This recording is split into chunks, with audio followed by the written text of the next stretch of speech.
Pesquisa IBGE revela: 70% dos municípios do estado não possuem política de saneamento básico. Tribunal de Contas do Estado diz que dinheiro usado em repasses investigados na Operação Maus Caminhos não era de recursos federais. Eleições.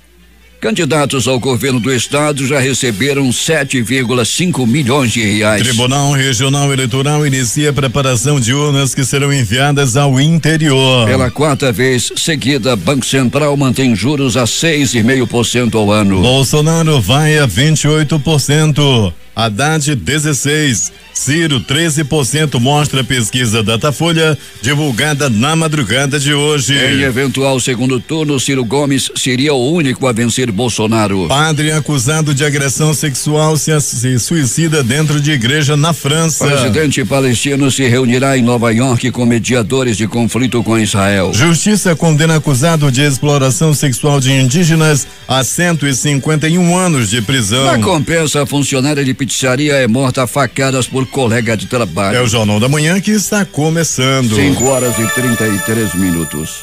Previsão do tempo.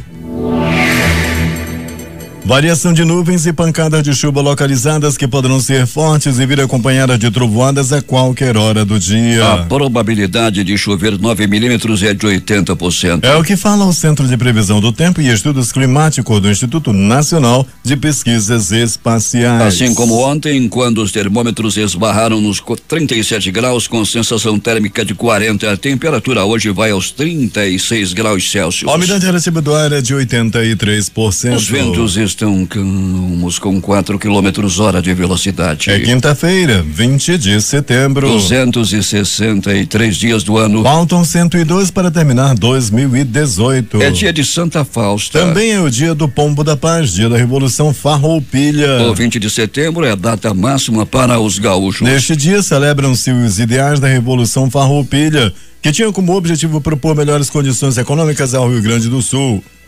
20 de setembro de 2006, na Alma Antiga acontecia o Festival de Temes, deusa da justiça, do destino e da profecia. O Rio Negro baixou mais de 10 centímetros. Seu nível em relação ao mar estava ontem em 23 metros e 93 centímetros. Dois fatos marcantes da história. 1519, Fernão de Magalhães inicia a partir da Espanha aquela que seria a primeira viagem de circunnavegação do mundo. Em 1898, Alberto Santos Dumont realiza o primeiro voo de um balão com propulsão própria. 5h36. Sejam bem-vindos ao Jornal da Manhã. Bom dia, Eduardo. Bom dia, Paulo. Bom dia, ouvintes. Várias casas ficaram destelhadas por conta de uma tempestade que atingiu diversas zonas de Manaus ontem no final da tarde. Em alguns locais, como o bairro do Mutirão, na Zona Norte, as telhas ficaram caídas sobre a rede elétrica, o que causou a interrupção do fornecimento de energia por mais de 4 horas. Moradores relataram que a chuva iniciou ainda por volta das 16 horas. Com o vento forte, casas situadas nas ruas Sabiá, 40B e Gaivota tiveram os telhados arrancados. Moradores do ramal do Igarapé da Boa Esperança, no quilômetro 26 da BR-174, estão reclamando contra as constantes quedas no fornecimento de energia elétrica para este ramal. Segundo eles, apesar dos contatos diários com a Eletrobras Amazonas Energia, responsável pelo programa Luz para Todos, nenhuma providência foi tomada até o presente momento. O problema vem sendo enfrentado por vários outros ramais, o que significa que não adianta colocar os postes de afiação e não fornecer a energia. Alguns ramais, como é o caso do Igarapé da Boa Esperança, ficam sem energia por vários dias, ocasionando prejuízos incalculáveis aos moradores e produtores rurais. É lamentável, afirmaram os reclamantes, que um programa dessa envergadura e os que dele dependem não recebam a atenção necessária por parte da empresa concessionária. Para eles, se agora já se sentem abandonados, quando acontecer a privatização da empresa, a situação irá piorar ainda mais. 5h37.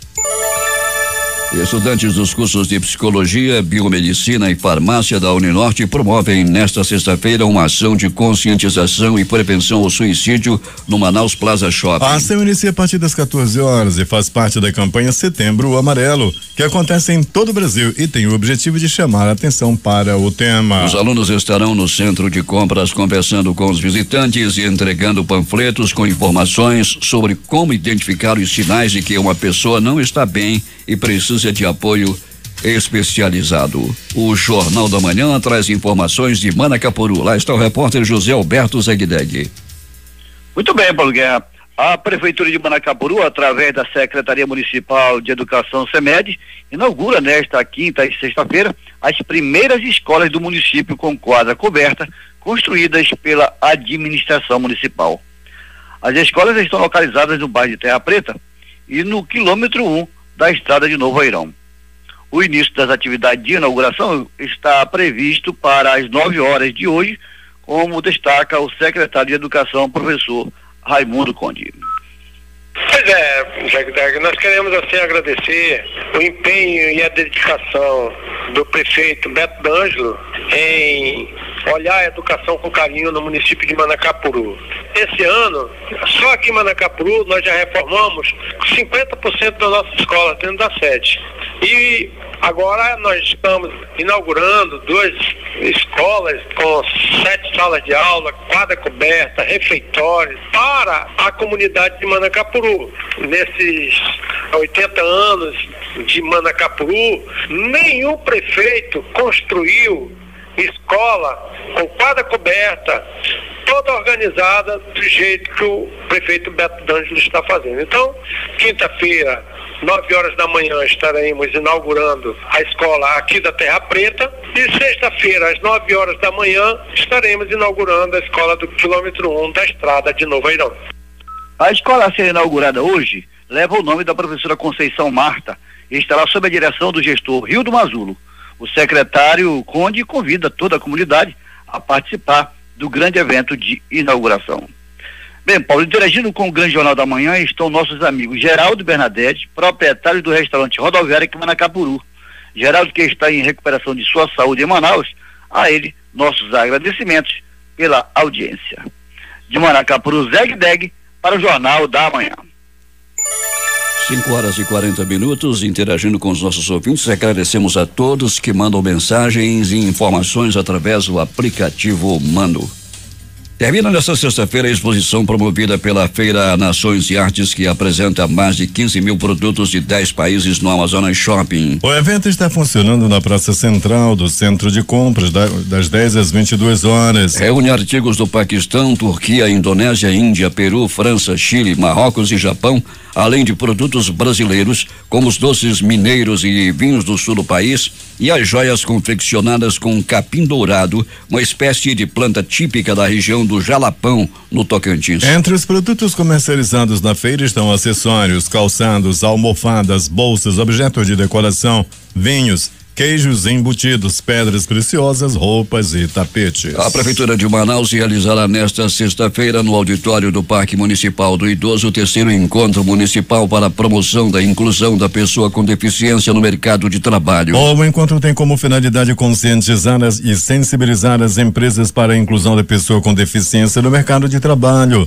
assim como alinhar informações e orientá-los sobre os seus direitos, apresentando as ações e projetos da CEMASD voltados para a promoção do acesso ao mundo do trabalho à pessoa com deficiência. Nesta sexta-feira, o Procurador da República, Júlio José Araújo Júnior, lançará em Manaus a obra Direitos Territoriais Indígenas, uma interpretação intercultural. O lançamento do livro, promovido pela editora Processo, ocorrerá no Museu da Amazônia, no Lago de São Sebastião, às 18 horas. A publicação pretende oferecer novos contornos à interpretação dos direitos territoriais indígenas e é fruto da dissertação de mestrado desenvolvida na Universidade do Estado do Rio de Janeiro. Para o autor, que é procurador da República no Ministério Público Federal e ex-procurador-chefe do órgão no Amazonas, é necessário criar condições favoráveis a um diálogo efetivo com os grupos culturalmente diferenciados. O Tribunal Regional do Trabalho da 11ª Região, Amazonas e Roraima, elegeu em sessão no Tribunal Pleno realizada ontem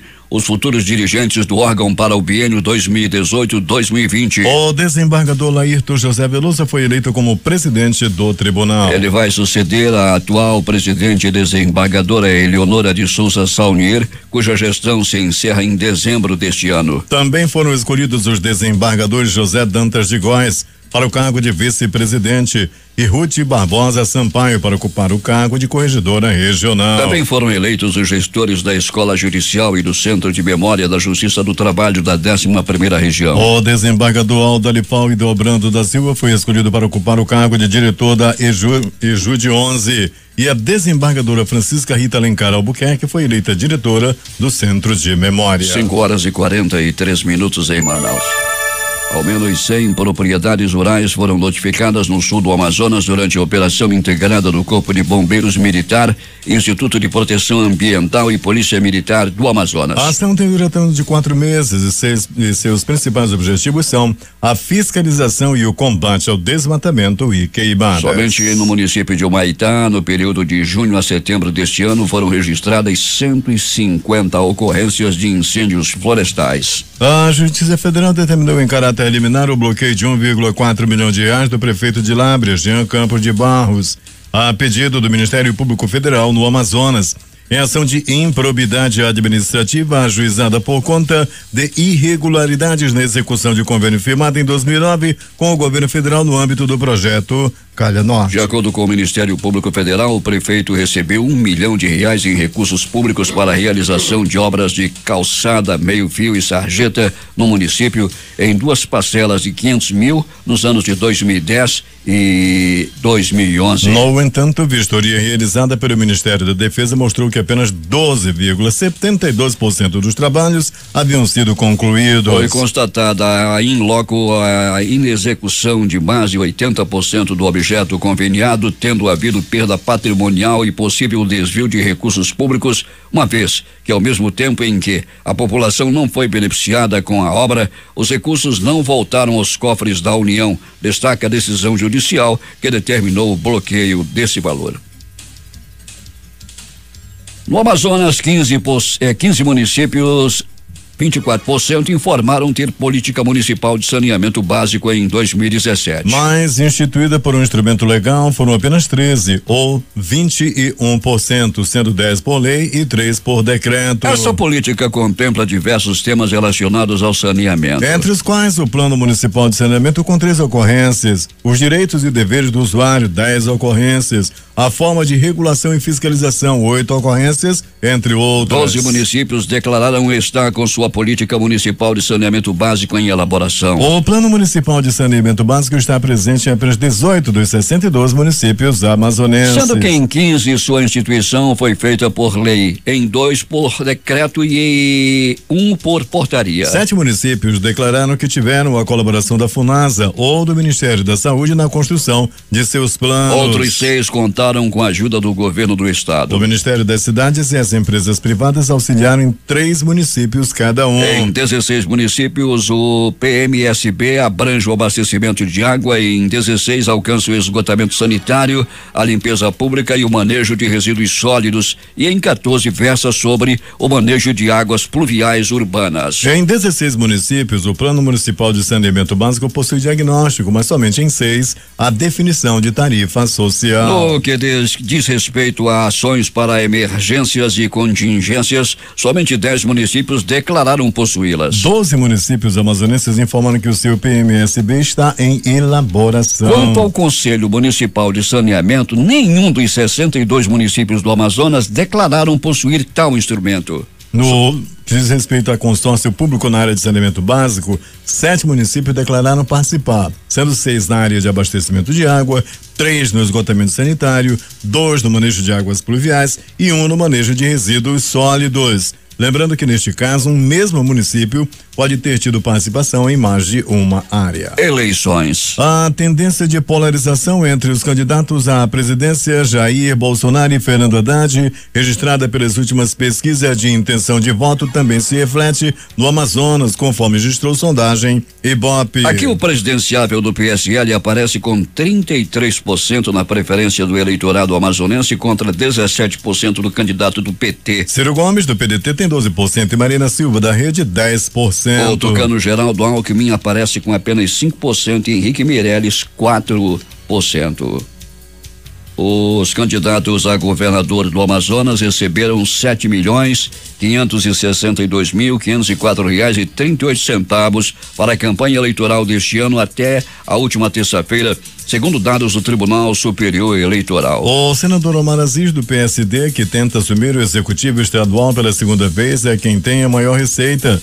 R$3.517.175,55. Sidney Cabral, do PSTU, com R$300 mil, tem a menor quantia disponível entre os 7 concorrentes. Na sequência de Omar Aziz, aparece o candidato à reeleição amazonino médio do PDT, que recebeu R$2.177.519,80. Davi Almeida, do PSB, que recebeu R$1.212.200 para a campanha.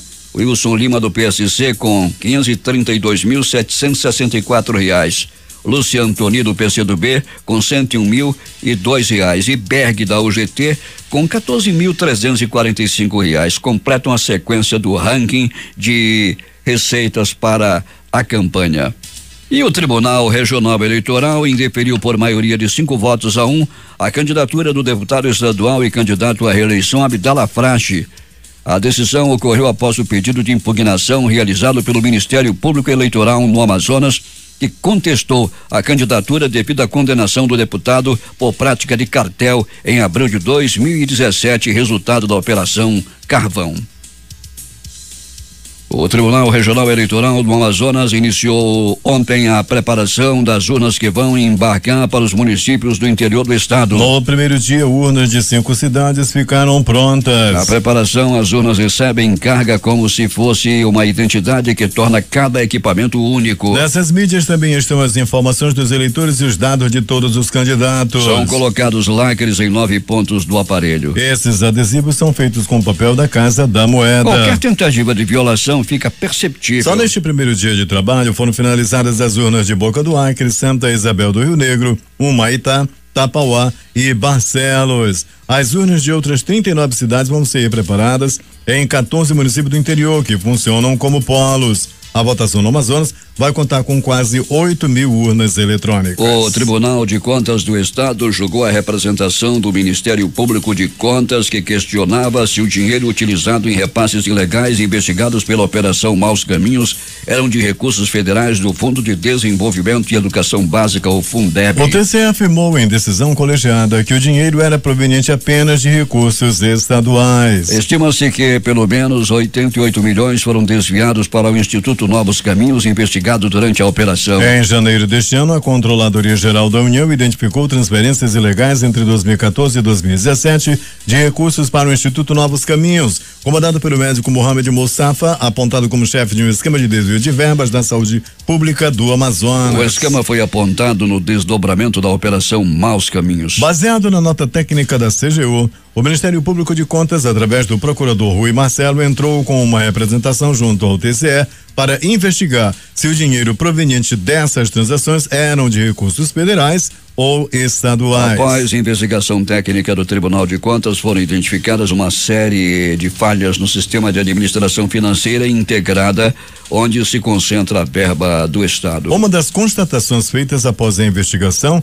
é que os recursos repassados para o Instituto Novos Caminhos não eram federais ou do Fundeb, como informado na nota técnica da Controladoria Geral da União, a CGU. As associações das principais empresas aéreas atuantes no país pedem mais transparência sobre a formação do preço do combustível dos aviões, que sofreu alta de 82% em 2 anos, segundo dados do setor.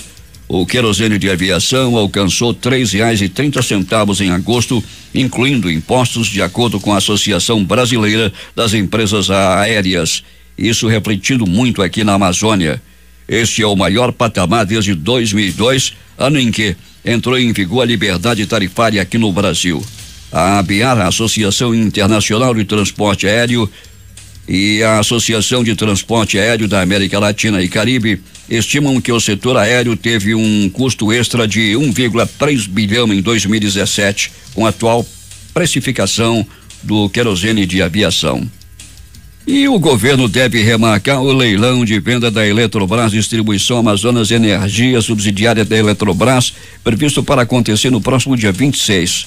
A expectativa é que a nova data estipulada pelo Ministério de Minas e Energia fique para a segunda quinzena de outubro.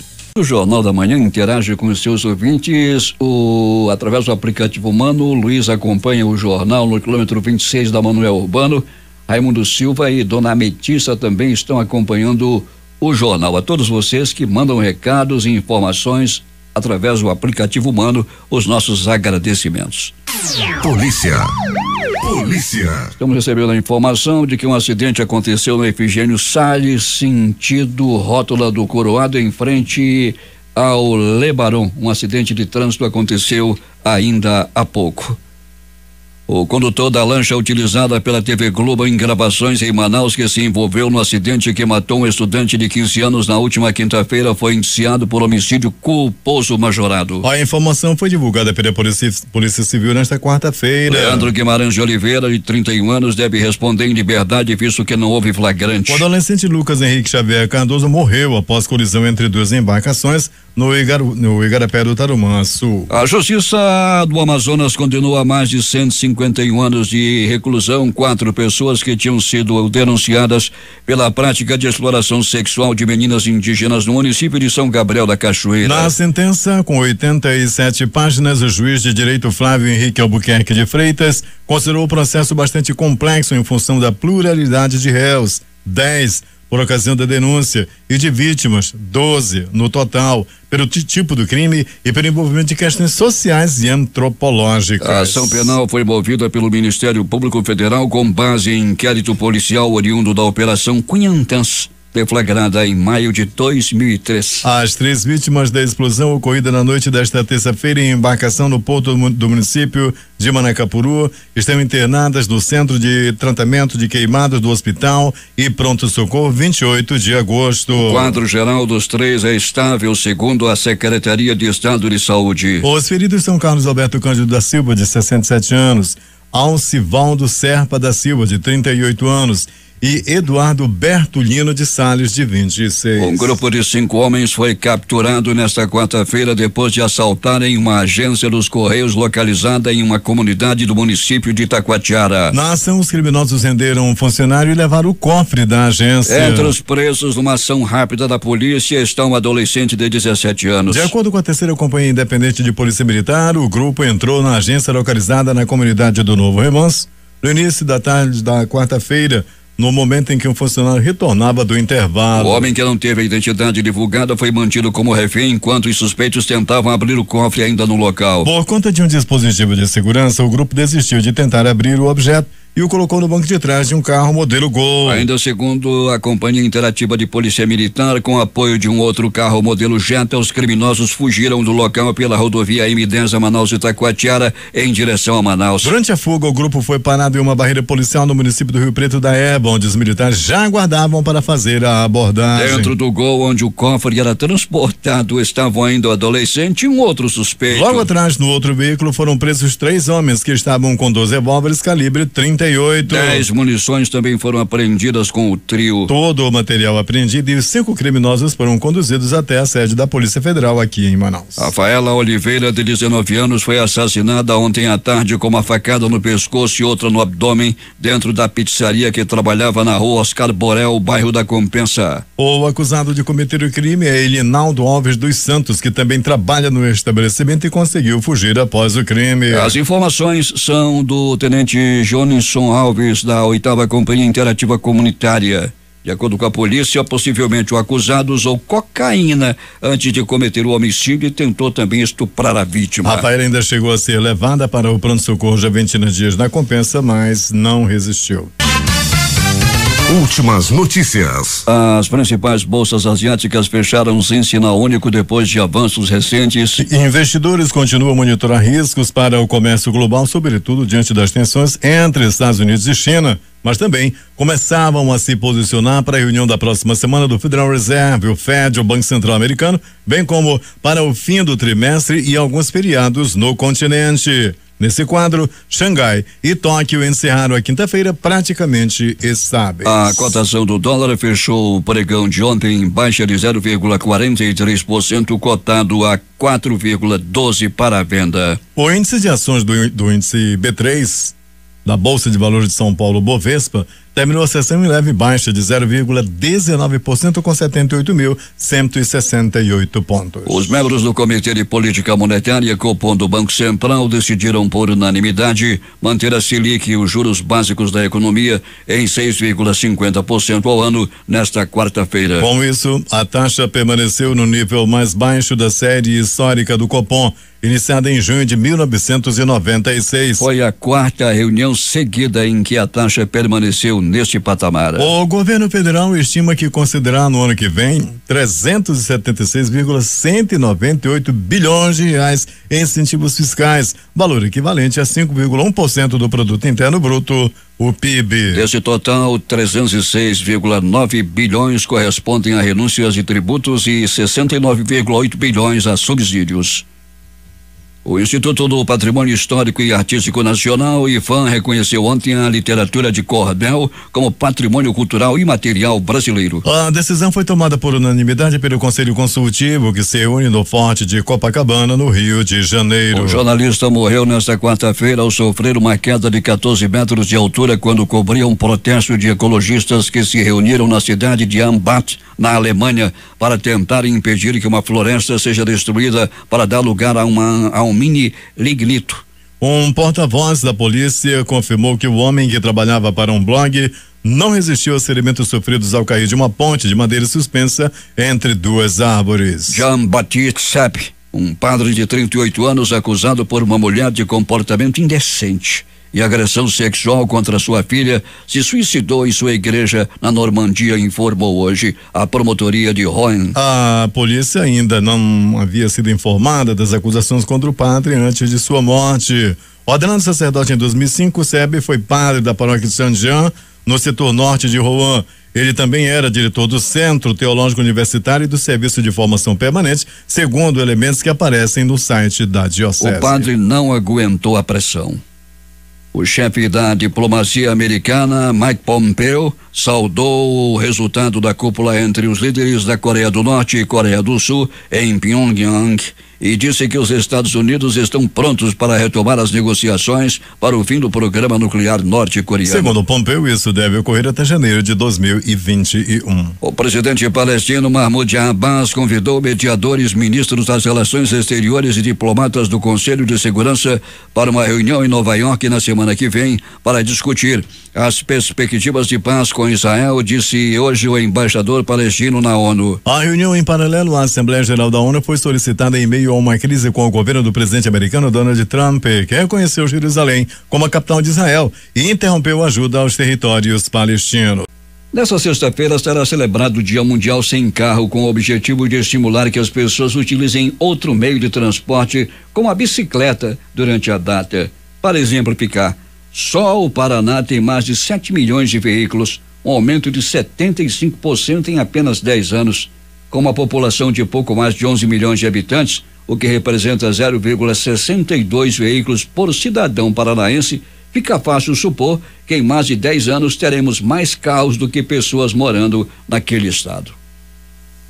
O candidato do PSDB à presidência, Geraldo Alckmin, descartou ontem uma eventual aliança com o PT em um possível segundo turno da corrida presidencial e responsabilizou o partido do presidenciável Fernando Haddad, vice-líder da disputa atrás de Jair Bolsonaro, pelo alto desemprego. Não existe a menor chance de aliança com o PT, escreveu Alckmin em sua conta no Twitter. Vou disputar e vencer o segundo turno para recuperar os empregos que eles destruíram saqueando o Brasil. Jamais terão meu apoio para voltar à cena do crime. Seus apoiadores são aqueles que acampam em frente a uma penitenciária, acrescentou o Tucano na rede social. É preciso saber quem paga esses acampados. O candidato do PT à presidência das eleições 2018, Fernando Haddad, minimizou o papel do ex-presidente Luiz Inácio Lula da Silva na transferência de votos para sua candidatura e afirmou que não dará indulto ao petista preso e condenado na Lava Jato É sua palavra final. Em entrevista ao Jornal da Globo, da TV Globo, exibida na madrugada desta quinta-feira, Haddad declarou que Lula não se iguala a um cacique regional nas decisões do partido, mas admitiu que o ex-presidente é quem mais encarna o projeto do PT no país. Pesquisa Datafolha, divulgada na madrugada de hoje, mostra o candidato do PSL à presidência Jair Bolsonaro com 28% das intenções de voto, seguido por Fernando Haddad do PT com 16% e Ciro Gomes do PDT com 13%. Em relação ao levantamento anterior, divulgado no dia 14, Bolsonaro oscilou 2 pontos para cima e Haddad subiu 3. Ciro manteve a taxa. Os candidatos do PT e do PDT permanecem em empate técnico, já que a margem de erro do levantamento é de 2 pontos percentuais. O tucano Geraldo Alckmin aparece com 9%, mesmo índice da semana anterior. Marina Silva da Rede oscilou de 8% para 7%. Bolsonaro se manteve na liderança do quesito rejeição com 43%, seguido de Marina Silva 32% e Haddad. O petista viu sua rejeição subir de 26% para 29%. Nas simulações de segundo turno, Ciro Gomes é o único que fica à frente de Bolsonaro com o placar de 45% a 39%. Em um confronto entre os candidatos do PT e do PSL haveria empate com 41% para cada um. A pesquisa ouviu 8.601 eleitores, 8.601 eleitores na terça e na quarta-feira. Uma pesquisa recente, o resultado foi divulgado só na madrugada de hoje. 6h48. Os principais jornais do país e seus destaques de capa nesta quinta-feira. O Globo do Rio de Janeiro. Por telefone, Bolsonaro cobrou Paulo Guedes sobre nova CPMF. Folha de São Paulo. Bolsonaro vai a 28% e Haddad a 16%. Ciro lidera no segundo turno, mostra Datafolha. O Estado de São Paulo. Ministério Público Eleitoral recorre ao TSE para barrar a candidatura de Garotinho. Planalto Central, capital da República, Correio Brasiliense. Ex-miss é encontrada morta com 32 facadas no interior do Pará. Valor econômico. Mercado de câmbio absorve bom humor externo e dólar fecha em queda. Estado de Minas. Policial militar é acusado de assediar menina de 9 anos e é agredido por populares. Jornal do Comércio no Recife. Menina de 3 dias de nascida sobrevive a 5 picadas de escorpião. Fortaleza, Diário do Nordeste. Homem é assassinado dentro do hospital no Ceará. Porto Alegre, 0 hora. TSE permite que Lula apareça em propaganda do PT desde que respeite limite de tempo para apoiadores. Brasil Econômico. Inadimplência caiu e demanda por crédito aumentou em agosto, indica Serasa. Edições impressas locais, o Centenário Jornal do Comércio. 2 horas volta ao nível pré-crise. A crítica. Exploração sexual em infância indígena, sentença de 151 anos. Essas foram as principais notícias de ontem e as primeiras de hoje. Termina aqui o Jornal da Manhã. Participaram dessa edição reportagens José Alberto Zegdeg. A operação de áudio foi de Itamar Jardina e Hamilton Cabral. A apresentação Eduardo Silva e Paulo Guerra.